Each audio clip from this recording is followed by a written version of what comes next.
So the title of this panel is really to discuss India's critical and emerging technologies and what to watch.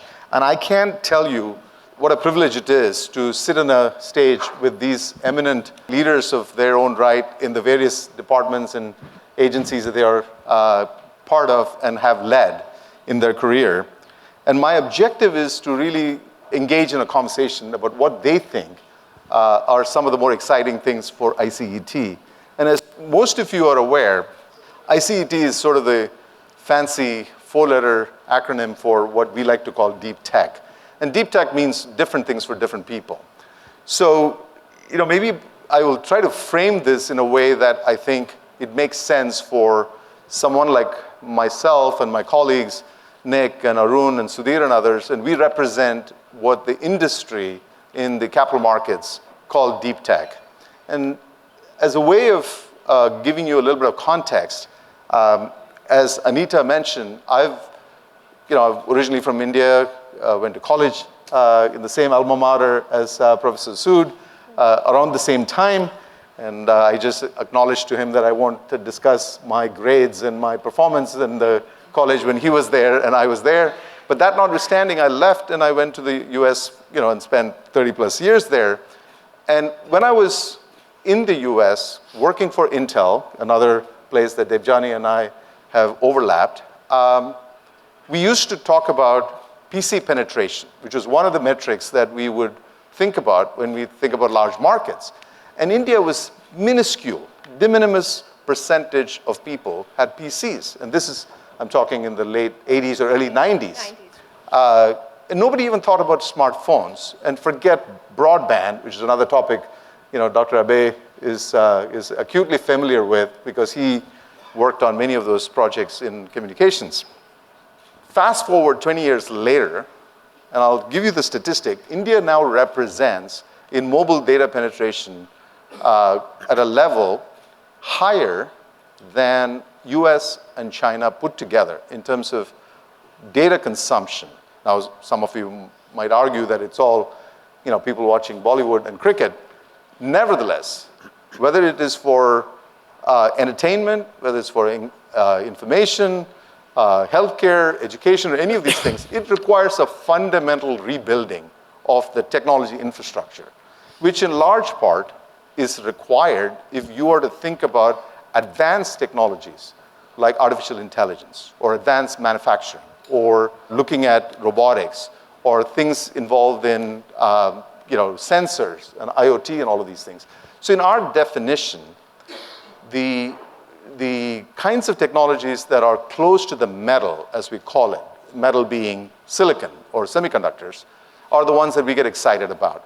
Now, fortuitously, India is also leaning into that sort of opportunity because I think the transitions from going from a pure software-oriented, services-oriented economy in the technology space, where India became the back office and the knowledge centers for large enterprises in the US and Europe, has now fundamentally changed for a variety of reasons. And we don't have to delve into many of those reasons, but essentially, that presents a very unique set of challenges and opportunities. So my objective is to really talk about what those things are. And just by way of introduction, none of these folks here on the panel need any introduction, but I'll be doing a disservice if I don't at least mention some of the things that they've been involved in the recent past. Starting with Dr. Amitabh Kant, and most of you that have seen the last couple of years, India's efforts in the G20, in large part have been done under Mr. Kant's leadership as he was the Sherpa of the G20.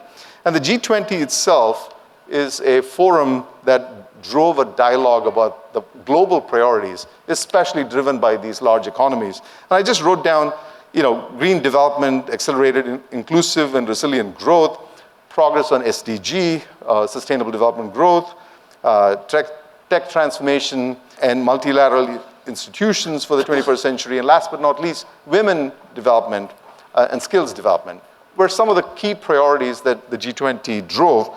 And Mr. Kant was instrumental in really driving that discussion forward. Dr. Ajay Sood, who, as I mentioned, is someone that I've known for for a long time, from the time in my college, is a physicist by training and has spent a lot of time in atomic research, has worked on nanotechnology. In fact, he even has a technology named after him, or the phenomenon named after you, Dr. Sood effect.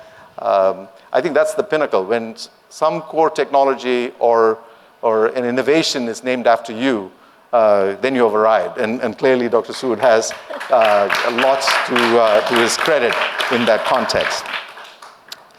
I think Dr. Abhay Karandikar and I have had many interactions during the time that I was involved with him on telecommunications. He was an active member in TRAI and the regulatory body in looking at 4G and telecommunications in general. And so it's a great honor to actually have him now be here as his new role as Secretary of Science and Technology after a very long career in IIT Kanpur and other places as well. So welcome into this dialogue. And Debjani Ghosh, who, as I mentioned, she and I worked together at Intel many years, and I have a little joke with her that she has now become very important and very powerful that I have to sort of remind her. I'm just teasing. I have to bring some levity into this thing. That's all. But I'm in great awe of all the things that Debjani has accomplished at Intel and also in her current role as the head of NASSCOM, which again, as most of you know, is an organization that really tries to bridge industry with some of the key efforts that the government is pushing for skilling and innovation and talent development in a variety of areas. So with that as the background, I was going to start with, if I may, to really talk about the 20,000-foot view. Since Amitabh, you've actually come out of this whole effort, I can't imagine how your family put up with you for the last 3-4 years, because you probably never saw them, and you're very busy in driving G20 and the efforts with India's leadership there. So perhaps we should start with you to sort of set the stage on what do you think are some of the key priorities as it relates to critical and emerging technologies and the opportunities and the challenges that exist for that. So thanks. India took over the G20 presidency at a very complex time, post-COVID era. 200 million people have gone below poverty line. 100 million people have lost their jobs. The global growth has slowed down. 75 countries are facing a debt crisis. And you have challenges on climate action, climate finance. And on top of all that, you have a geopolitical crisis. Firstly, you had this war going on for over a year and a half in Europe. And India took over the presidency. So the challenge was, how do you accelerate the pace of growth? Because the global economy is slowing down. And long-term sustainable growth is very critical. And that led to another issue, which was about tech transformation and digital public infrastructure, which was very important. So a lot of emphasis of leaders have been laid on tech transformation, digital public infrastructure, and digital public infrastructure was very important because there was no definition and no framework of digital public infrastructure. Because in India, we followed a very different model from what the big tech model of America has been and the Tencent Alibaba model of China has been. We've created the public interest layers on top of which we've allowed private sector to innovate and compete.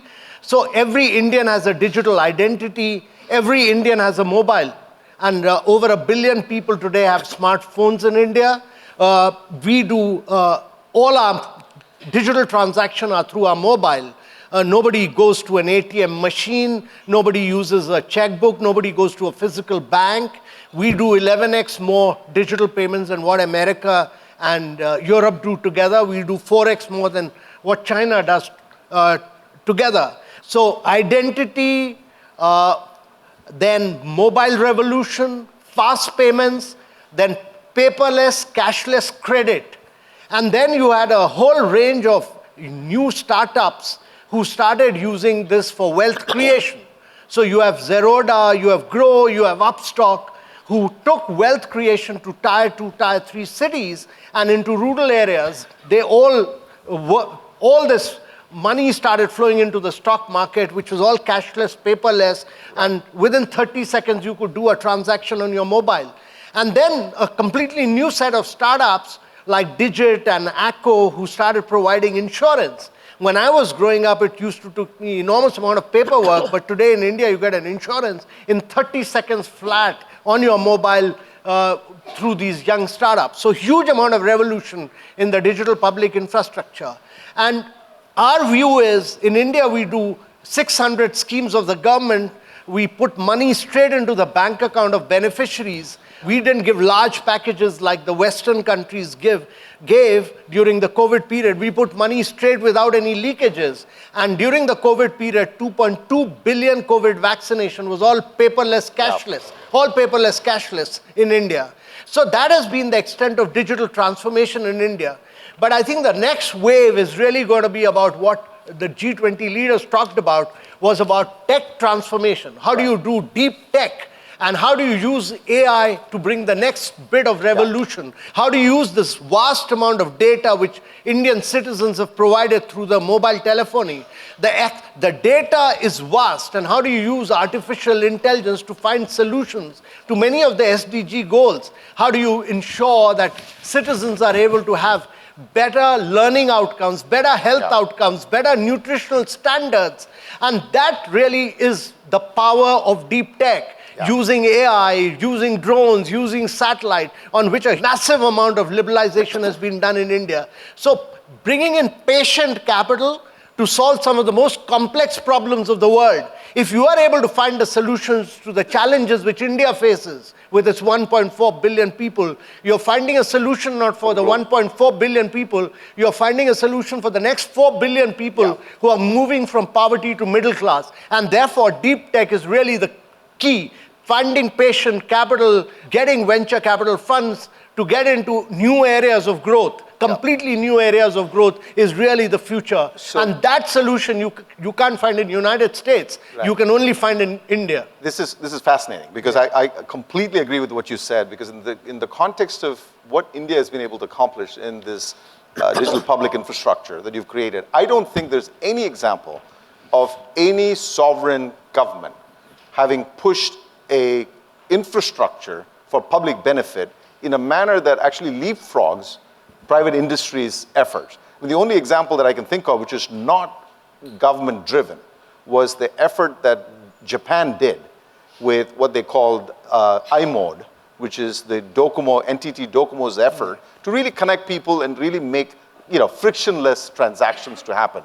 But again, as I said, it was not driven by the Japanese government. It was driven by NTT Docomo. So to your point, private patient capital has to be a key ingredient if you were to sustain what India has accomplished in this public infrastructure. Notwithstanding the fact that the public infrastructure India has built is by far the best in the world. In fact, it's better than what's there in the US. In the US, if you have to file your taxes, it is a nightmare. And my dear friend here who's been in the Commerce Department, Arun, knows that IRS, there's been a lot of talk about just dismantling IRS entirely. And I'm thinking, if you don't have a public infrastructure, there's no way you can dismantle IRS because there's no revenue collection mechanism, whereas India has done that. Now, but to the flip side of that question is that can you sustain the advances that India has made through this DPI without adequate private industry participation on top of that DPI, or can that only be primarily a government-driven effort? No. So the public interest layer is created by the government, which is open source. Yes. It's open API. It's interoperable. Yep. But on top of it, private sector competes. So India is the only country where Google Pay competes with Phone Pay in India. Paytm competes with WhatsApp. They're all competing in the market space. Right. And there are 40 different companies competing with each other in the market space. But do you think it'll be a problem if there are not enough incentives? I mean, it's kind of like, it's like, I'm from the government, I'm here to help. That's sort of the famous statement where private industry just shrinks and goes away. Because if they find that the government is putting its powerful hand on it, it really drives industry away. How do you ensure that domestic, you're right, Google Pay is there, Phone Pay is there as well. WhatsApp is here. Well, Apple Pay is here. I agree. But how do you ensure, as you talk through more layers of that DPI infrastructure, more health-related services that takes advantage of that infrastructure, how do you incentivize private industry to come in? So the government's job is really to build up open source, open API, interoperable models. Beyond that, the government should be totally at arm's length. Right. Allow the private sector to compete in the market space. That's Right. what's happening Right. in every sector in India. And Yeah.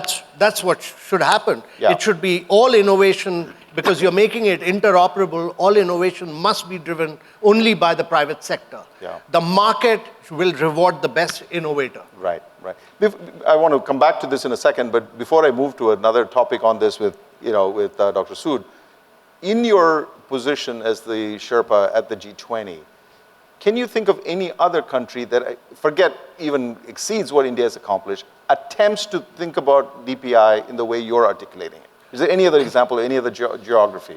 So, a lot of work on DPI has been done by Brazil, it's done by Kenya, Yep. it's been done by Estonia. Yep. But nobody has done it to the size and scale of providing digital identity to 1.4 billion people. Right. We had a huge revolution in terms of mobile telephony in India because 1 billion people with smartphones in India is huge. But we should understand what happened when Jio came in. Yep. I mean, Jio came in and it was able to acquire close to 400 million phone connections. 400 million phone connections. The shortest time. In 100 days. Yep.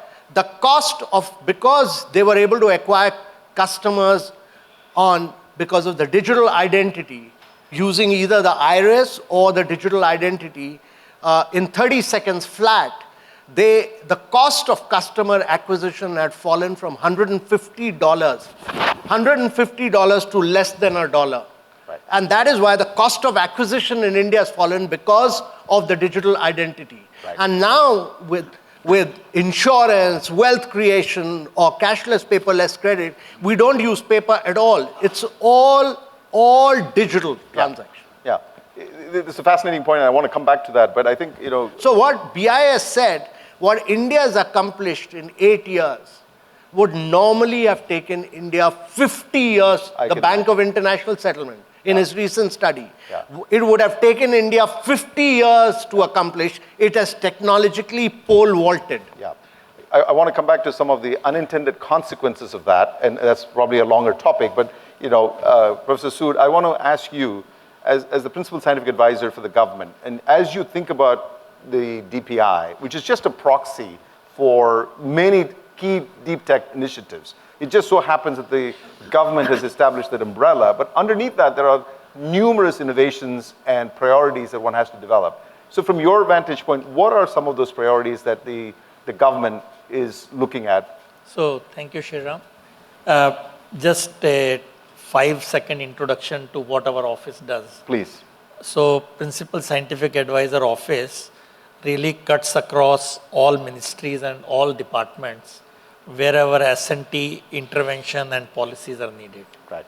So that gives us a 360-degree view of what is required in the country in S&T in near term, mid term, and long term. Right.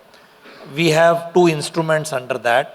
One is called Prime Minister's Science, Technology, Innovation Advisory Council with membership with very eminent people members of it, and the second one is Empowered Technology Group.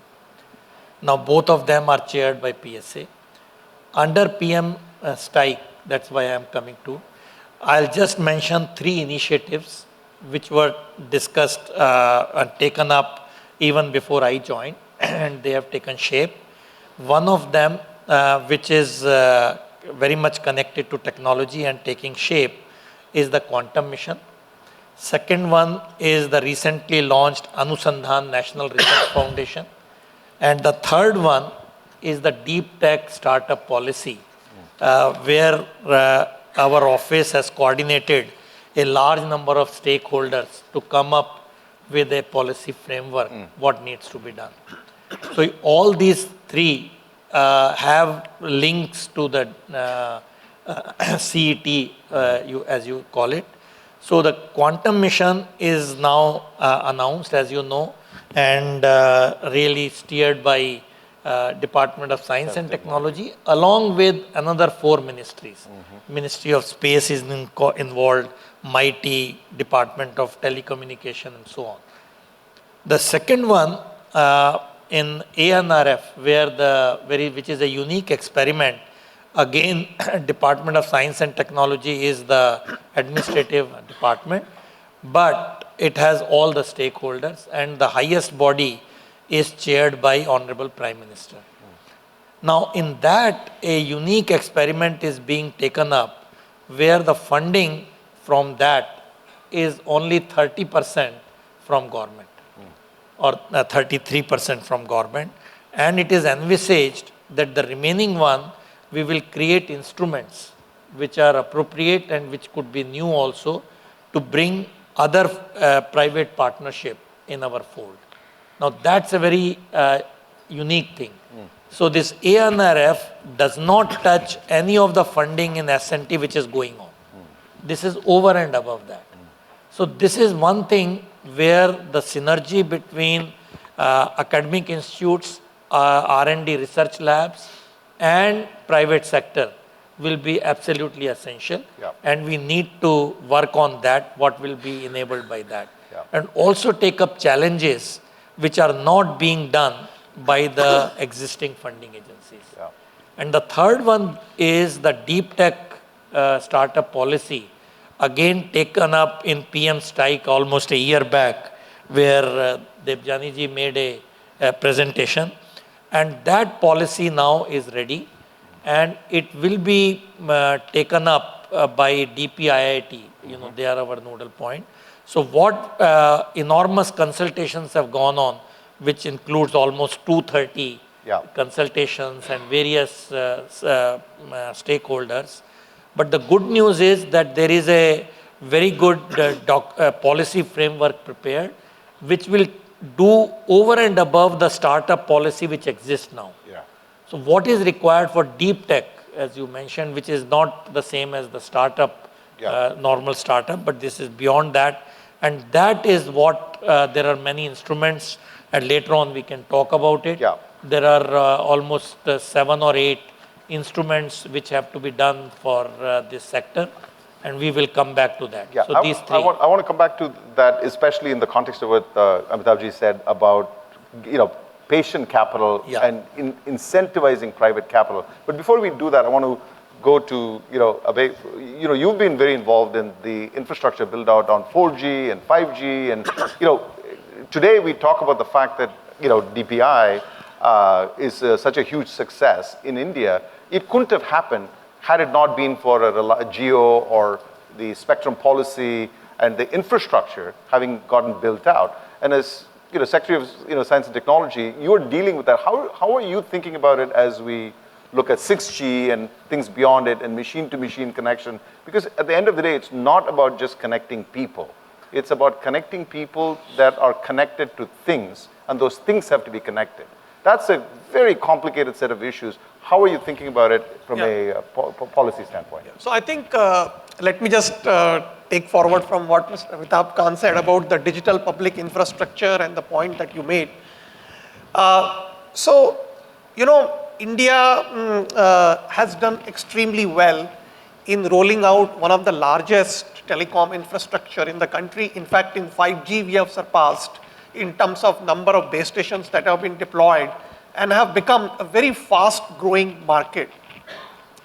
And over that, this infrastructures, we have built some very innovative applications that has brought financial inclusion, that has brought e-commerce, and that has also had a great impact on the society. However, having said this, in the last few years, we have made a very important and significant beginning that really needs to be now harvested and leveraged. That is India being a market and user of these deep tech, telecom and networking infrastructure is now aspiring to play a role where we can develop the technology indigenously and play at the global standardization level. As you know, we had set up the Telecom Standards Development Society of India in 2015-16. We became an organizational partner of 3GPP. And in the last 3-4 years, we have made a good beginning in contributing to the 4G and 5G standards.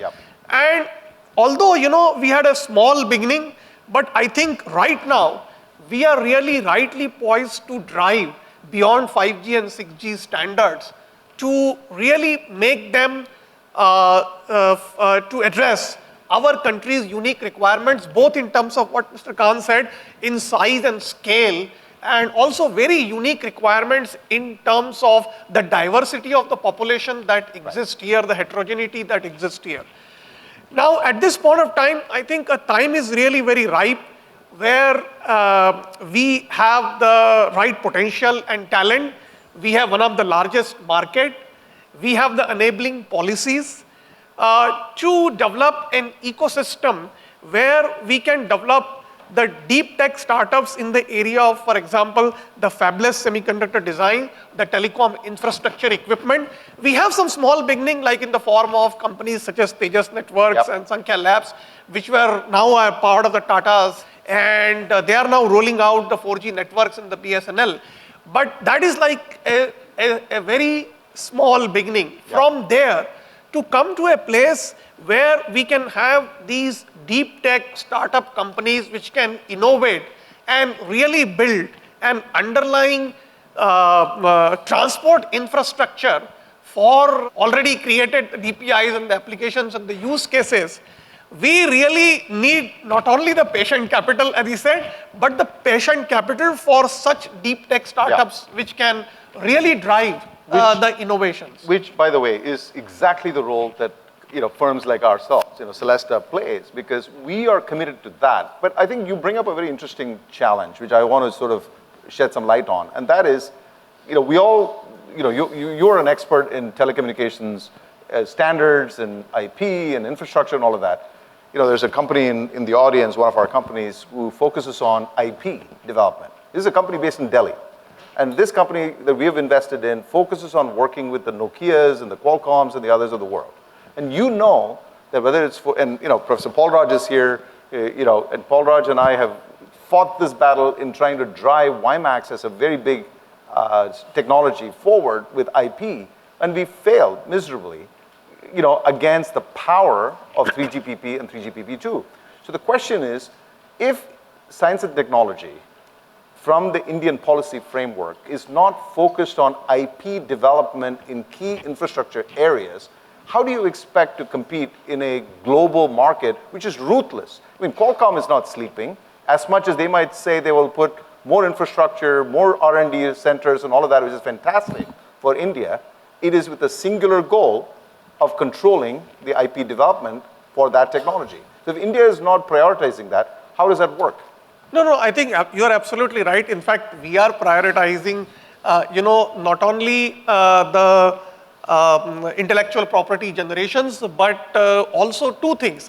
One is taking some of the IPs and making them as standards essential patents, because unless these patents or IPRs are the part of the SEPs, you will not be able to monetize such intellectual property.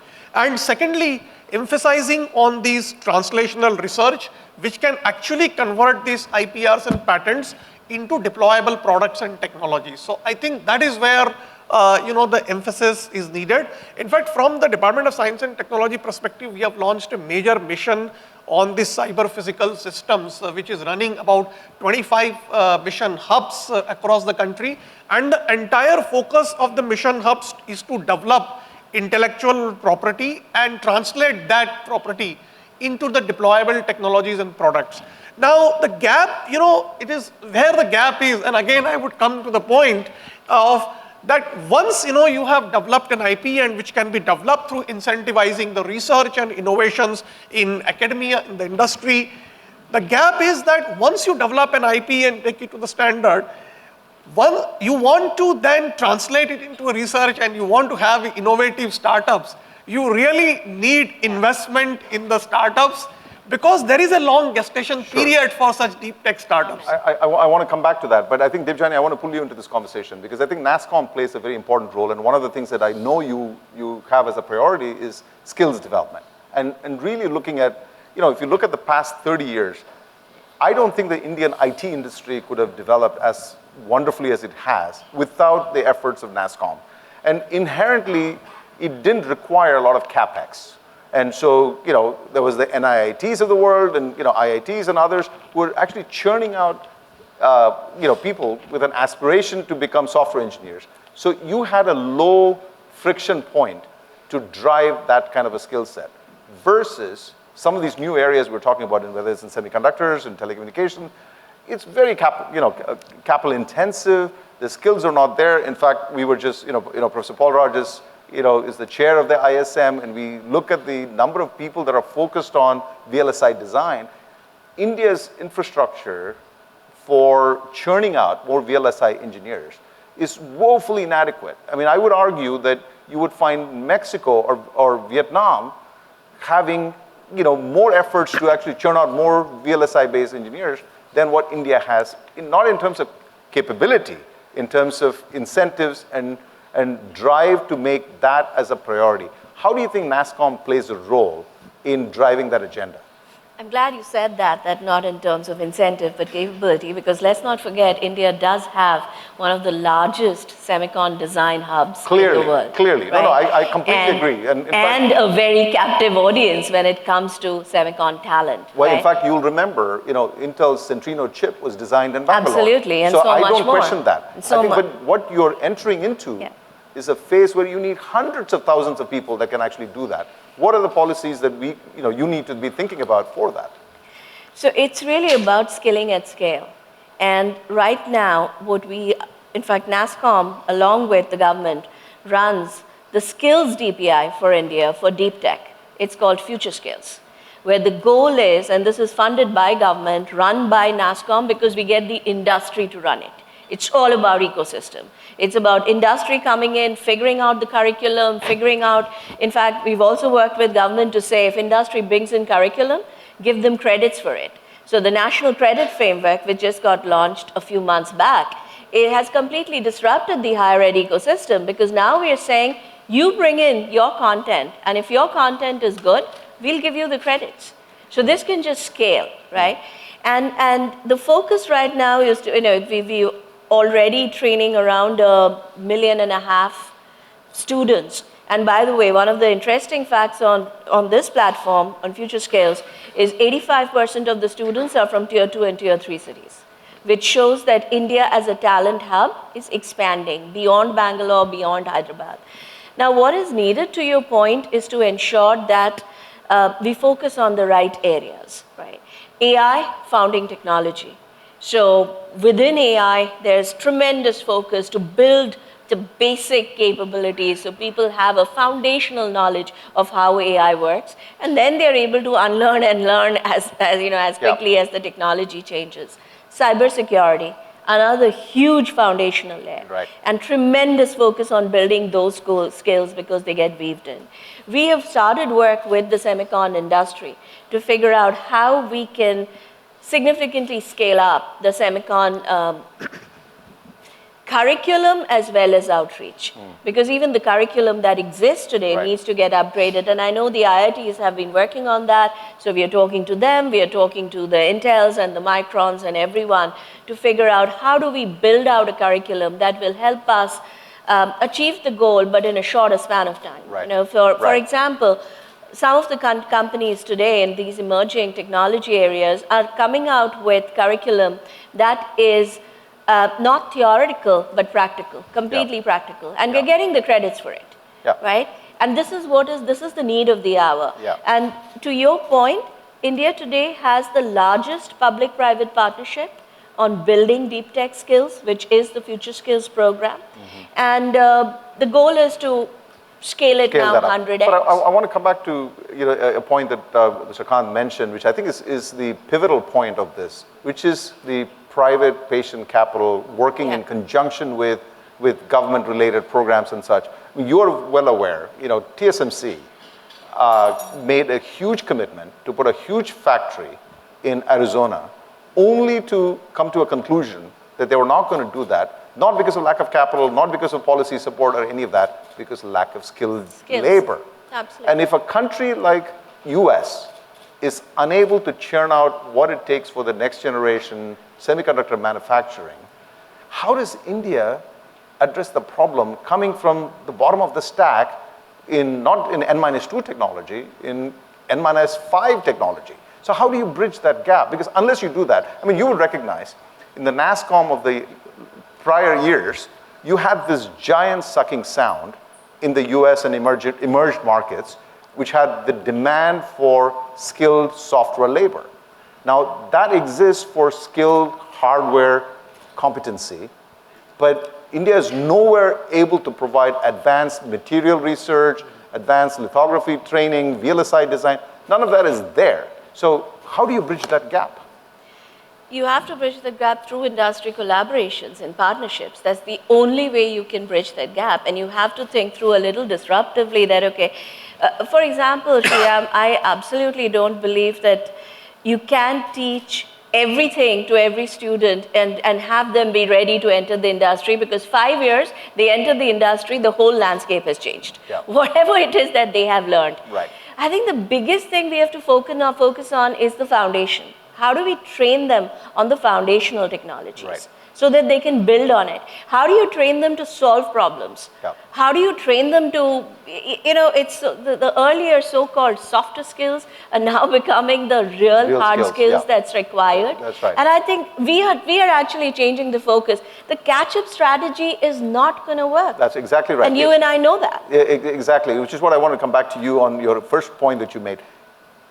Is India shooting behind the duck in trying to come up with, I understand the economic reason why you need to bring advanced manufacturing jobs. Semiconductor industries consume a lot of jobs, a lot of capital, especially advanced technologies. But are we shooting behind the duck on that effort? Because putting a leading edge factory in India, I'm not talking about assembly and test, leading edge technology is still not that attractive for, Micron does OSAT. I would be very surprised if TSMC or Samsung put their leading edge fab in India. Is that the right strategy from your standpoint? So I think semiconductor is one area, and I think India's done a lot of work in terms of design, fabless, and you've now had Micron. So it'll be I think it'll be a gradual phasing over a period of time as India becomes a very leading consumer of electronic and mobile products. But I think we need to look at the issue just beyond that, into many new areas of growth.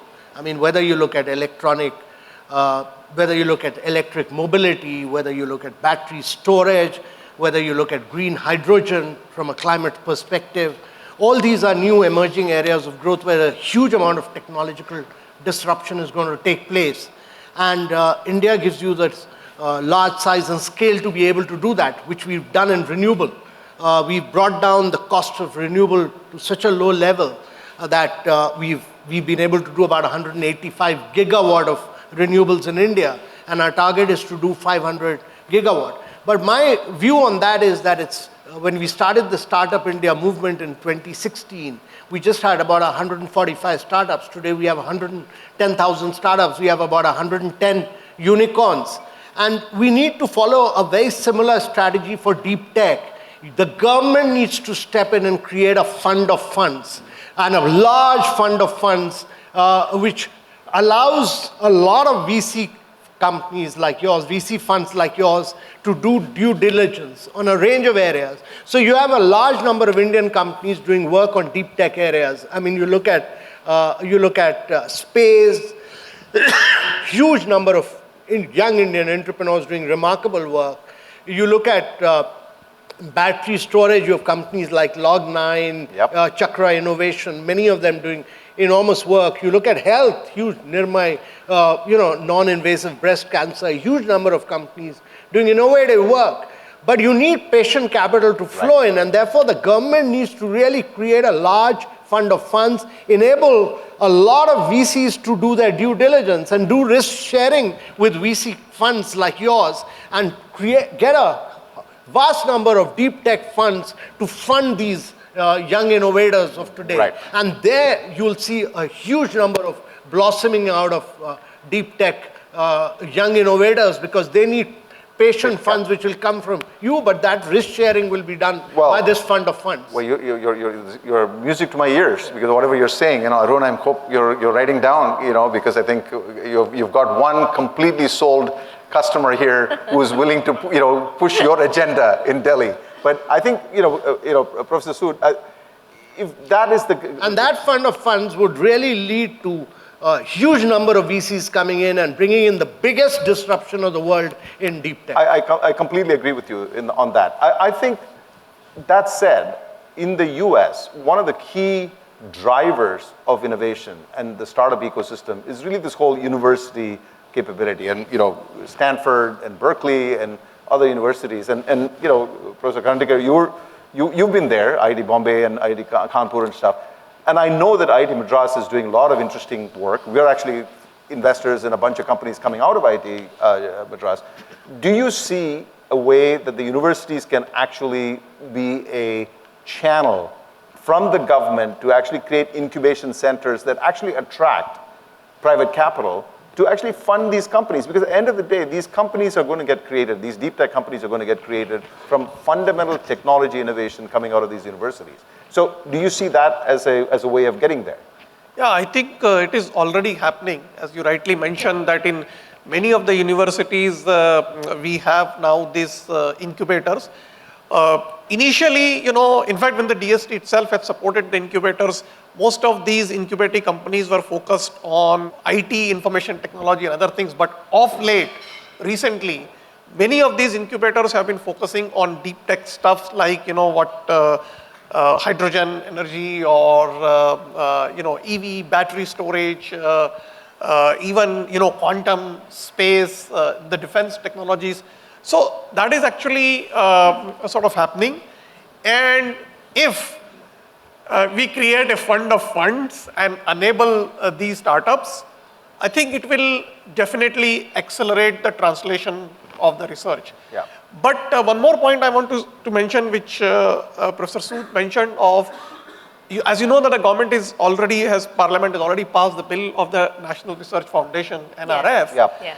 And the entire objective of the NRF and the vision is it is not just yet another fund, and that way, as you know, that the DST and the Science and Engineering Research Boards have been funding research projects for the past 20 years. We want to use the NRF as a vehicle to take, the India's positions in some of these deep tech technologies and emerging technologies from what we are today really to the next level in terms of research and innovations.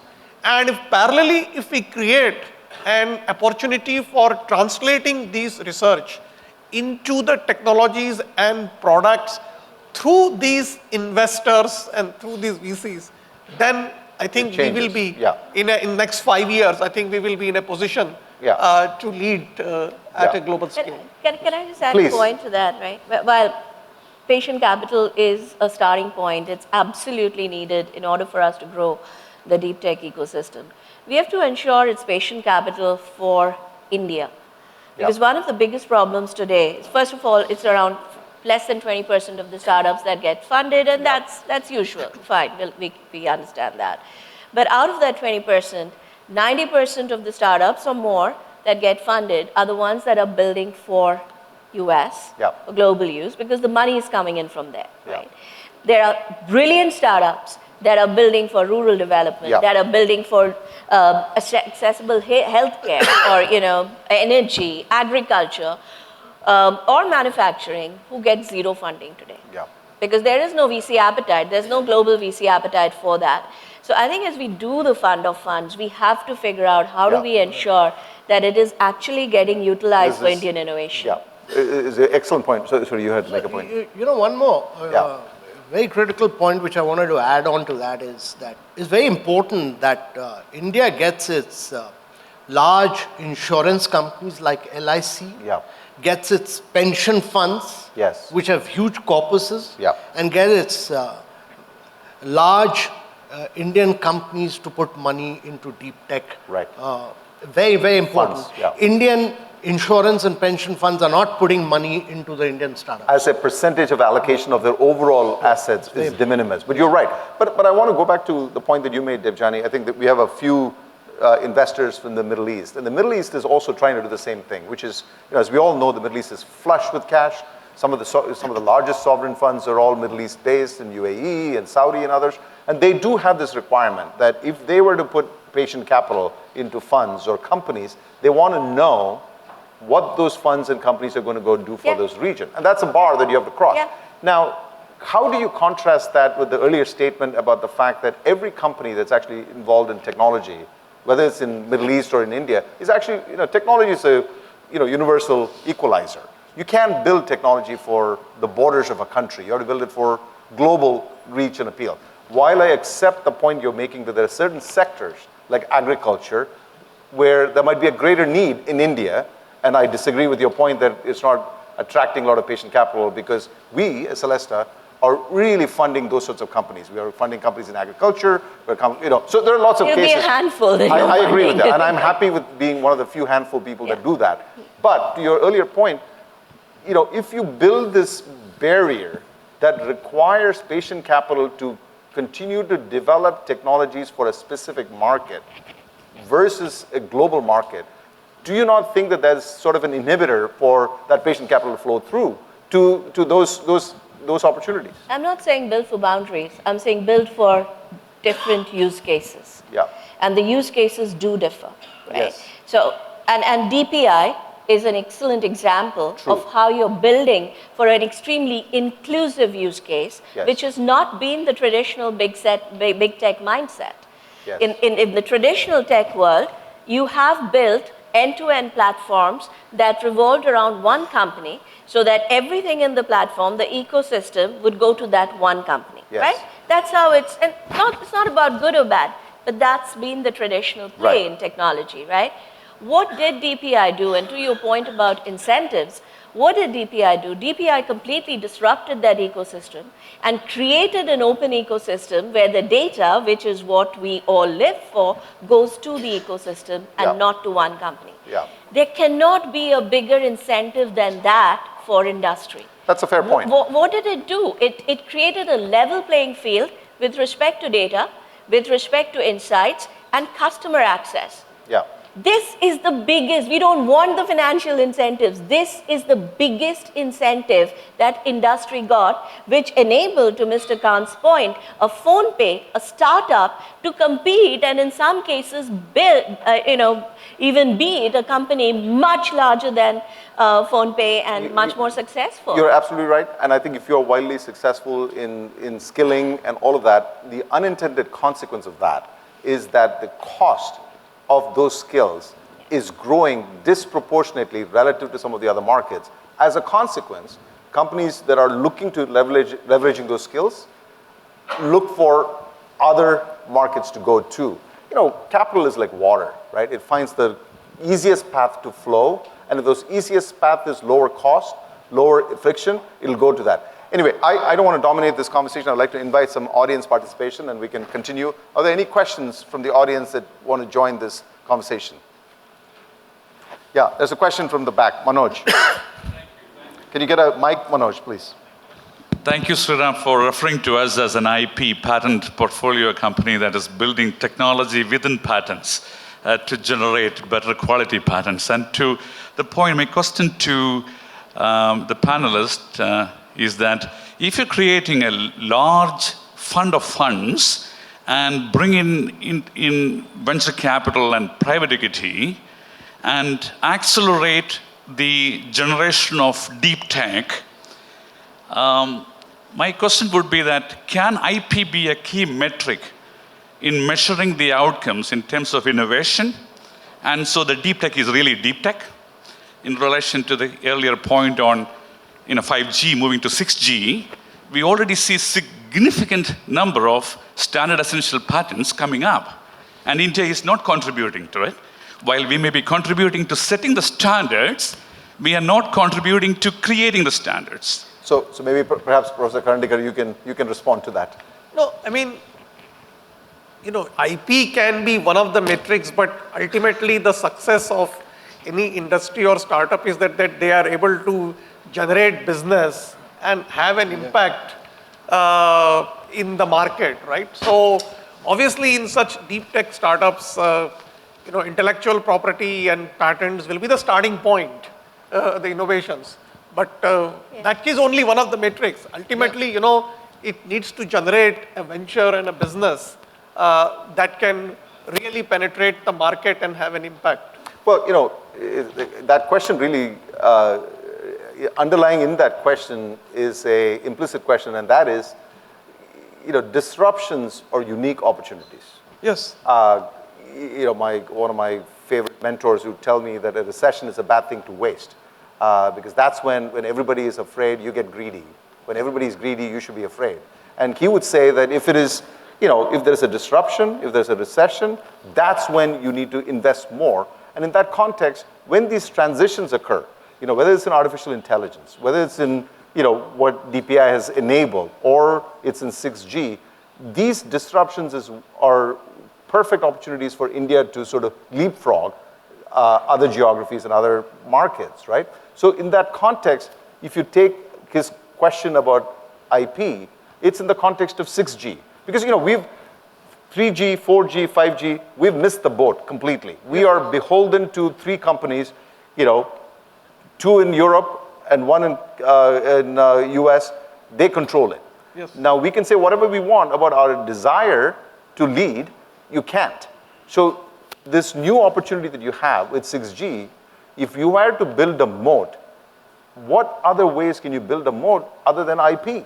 So IP is essential for you to make money. Absolutely. To build that moat. So I think that's the crux of the question he's asking. I right? completely agree. It is essential, but it is not sufficient. It's not sufficient. I agree with you. And I'm just worried about what are we doing. It's a good starting point to be even qualified as deep tech. Yes, absolutely. So you must have either IP or a patentable solution to be even qualified to be called a deep tech company. So in that context, Yeah, but to that point, let me say that fund of funds' job is really to support the VCs. Yes. The risk taking, the due diligence, whether it's a good business model and whether it's going to generate revenues in the future, and whether it's going to create a huge disruption in the model, that due diligence has to be done by a VC fund like yours. Right. And the risk sharing of yours will have to be done by the fund of funds. Right. So IP cannot be the only criteria. That's a fair point. It's a business model. That's a fair point. Absolutely fair point. But I think to your earlier point that you made about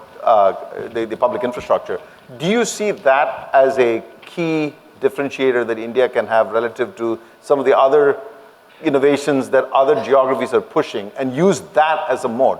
I mean, if you think about what Europe was able to do, 3GPP was able to do in telecom, they built that mode, and nobody else could enter unless you breach that mode from intellectual property or some technological innovation.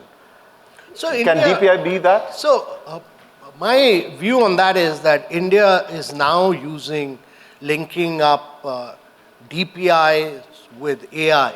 Yes. I mean, it's done with Bhashni, which enables a person living in a rural area in his local language to talk and get access to all government schemes and what he's eligible for.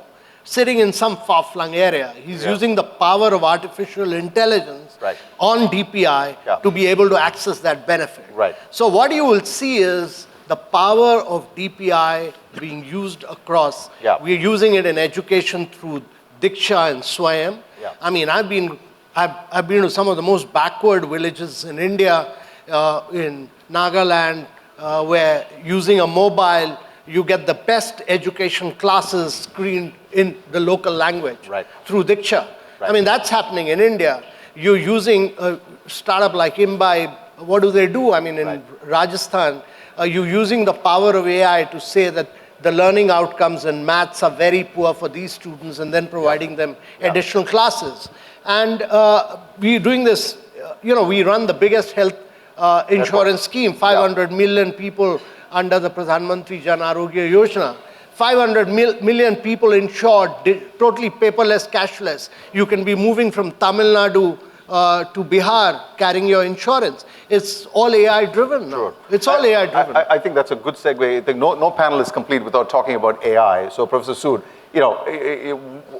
all of us are fans of GPT-4 one way or the other, some with huge trepidation, some with amazement, and some with just curiosity. But when it crosses, let's say, 10 trillion parameters, and GPT-6 and GPT-7 is formed, do you not think that some of the service-oriented skills that India has built, thanks to the efforts from NASSCOM and others in knowledge industries, are going to get hugely disrupted? What is India doing about AI? Isn't there I know Professor Paul Raj here was one of the pioneers, 40 years ago to head the Center for Artificial Intelligence and Robotics. Is the government thinking about the unintended consequences to the labor pool because of innovation in AI? It's a double-edged sword. So what is the Indian government doing about that? As we speak, there is a high-powered committee formed on AI and a national mission where one would look at what is the compute resource which country needs to have its own LLM. And that is something which we don't have. India does not have LLM which can be used for the other regional languages. But that's hugely expensive. Yes, and that is what is being attempted. So it's not something which cannot be done. And it will have public-private partnership. There are models still being developed. So in AI, complete effort has to be put in. Also on what you need for AI, not only as a service model. Right. So that is one thing. This is an important point because, as Mr. Kant said, I don't think this can happen with just private industry. Just a piece of an anecdotal data. If you take OpenAI today, and if you take OpenAI working just with Office applications for Microsoft, it will cost $40 billion to just enable OpenAI for Word application alone. So if you're talking about an LLM for a national level prioritization, you're talking perhaps hundreds of billions of dollars required for that. So it cannot be done by government alone. A partnership has to be developed with both the parties, private and government. But already the discussions are there, and I have a feeling that in reasonable time, maybe next few months, we should have some roadmap for this. Fantastic.